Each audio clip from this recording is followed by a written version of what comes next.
Hi friends, I am Venkat. Welcome to our channel Science Friend.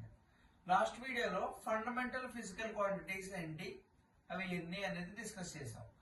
So today వీడియోలో one by one fundamental physical quantities ని explain చేస్తాం. First fundamental physical quantity is length. అసలు length మనకి ఏం చెప్తుందంటే gap between two points. What is the gap between two points అనేది మనకి length అనే ఫండమెంటల్ ఫిజికల్ క్వాంటిటీ ఎక్స్ప్రెస్ చేస్తుంది. ఫర్ ఎగ్జాంపుల్ ఏ అనేది ఒక సిటీ అండ్ బి అనేది ఒక సిటీ. ఏ బి అనేవి రెండు సిటీస్. ఈ రెండు సిటీస్ మధ్యలో ఉన్న గ్యాప్ అనేది ఏ ఫిజికల్ క్వాంటిటీ ఎక్స్ప్రెస్ చేస్తుందంటే లెంత్ అనే ఫిజికల్ క్వాంటిటీ ఎక్స్ప్రెస్ చేస్తుంది.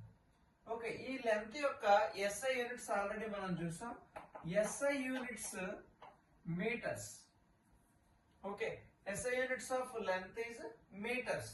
సో ఈ గ్యాప్ చెప్తుంది కాబట్టి దీని మీద డిపెండ్ అయ్యి మనకి డెరైవ్డ్ ఫిజికల్ క్వాంటిటీస్ వస్తాయి. ఆ డెరైవ్డ్ ఫిజికల్ క్వాంటిటీస్ ఏంటనేది నేను వన్ బై వన్ మీకు ఎక్స్ప్లెయిన్ చేస్తాను తర్వాత వీడియోస్, అప్కమింగ్ వీడియోస్ లో. సో ఇక్కడ లెంత్ అనే ఫిజికల్ క్వాంటిటీ మనకి ఏం చెప్తుందంటే gap between two cities or any points. The gap is there. That gap is explained by the physical quantity called length. Okay,